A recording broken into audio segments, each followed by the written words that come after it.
For those just joining us, I'm here with Ramit Sethi, personal finance contributor, as well as author of I Will Teach You to Be Rich. Sounds good.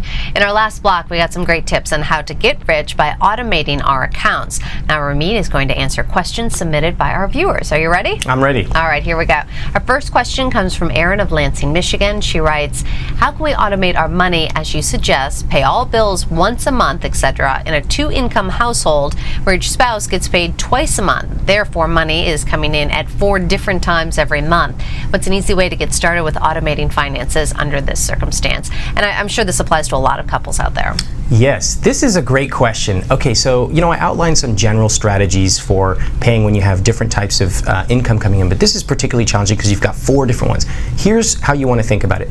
What you can do is actually start saving for a month or two. Pool your money. Okay, imagine you're putting water or money into a pool, and then those streams are different places you're paying, like your gym, your cable, your credit card. You want to fill that pool up a little bit before you start automating. So give it 2 or 3 months, fill it up, and then you'll be able to use that as your automation base. Okay, good tips. All right, let's move on to Matthew of Overland Park, Kansas.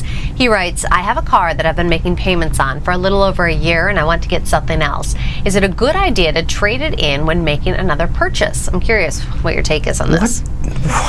Okay, look, I'm generally pretty calm, but I'm about to go crazy listening to this question because all right, generally I think you should spend on what you love. But this guy is making a critical mistake. You buy a car, you're incurring huge transaction costs. You drive it off the lot, you're dropping 30% right there, and now this guy wants to flip it 1 year later. That's going to cost him thousands and thousands of dollars. This is one of the easiest ways to stay poor. So I would suggest buy the car, drive it for as long as you can while it's still safe, and just wait. You cannot make this bad of a decision right now. This would be a big one in my mind. Okay, but Rami, let's say he holds on to the car and he goes in, he wants something new.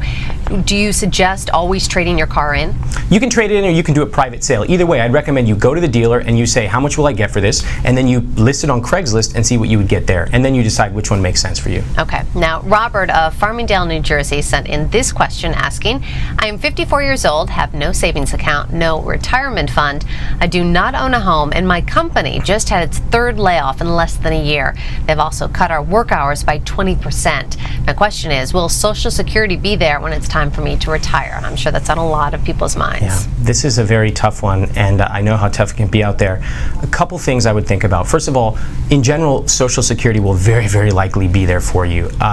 Politicians are talking about raising the retirement age and some other minor things, but Social Security will certainly be there for you, especially at your age. The second thing, though, is to focus on what you can control. Every day in the news we hear a lot of macroeconomic things that are pretty scary, but what can we focus on? We can focus on cutting our costs and earning more. And that may be looking at your job and seeing how you can get a promotion, or maybe starting to look outside and say, how can I have a plan B in case I am part of the next layoff? So focus on what you can control. Okay. Let's get to our next question from Marilyn of Collegeville, Pennsylvania. She writes, my husband and I are both working 60 and 61-year-olds whose 401k plans and subsequent retirement funds have obviously taken a serious hit over the last several years. My husband told me yesterday he has moved all his 401k to bonds and has restructured mine to 75 bonds, 25 stock. Do you agree with this conservative approach? Okay, this is a good one. I'm glad to hear that you're paying attention to your investments.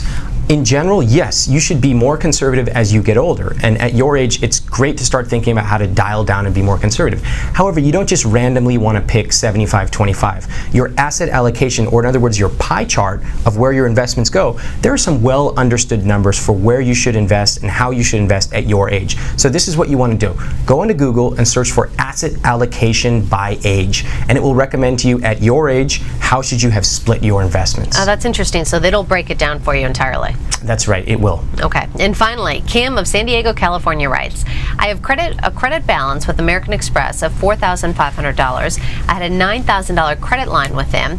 They decided to freeze my credit due to the short sale of my home. I'll be getting a $10,000 refund on my tax refund this month. Can I negotiate with them and give them less money if I paid them in full? What do you think? Kim, I love your style. You always want to try to bargain with credit card companies and basically anyone you can. Like I always say, you want to negotiate like an Indian. Now, it's good that you have the money. Call them up. The worst they can do is say no, pay us, and the best they can do is they could cut that down by 15, 20, 30%. So it's definitely worth one phone call. And how about applying negotiating skills to other, areas of your life when it comes to finances? There are so many. Your cable, your credit card, your gym, your bank and overdraft fees. You can negotiate like an Indian anywhere you're paying a subscription or late fee. Yeah, and I bet it really pays to do that in this economy, especially. It absolutely does. All right, Ramit, thanks so much for answering our viewer questions today. Thank you. If you have a question for Ramit or any of our personal finance experts, go to our website at abcnews.com and click on the Money page to ask your question. We'll do our very best to answer them right here on Good Money.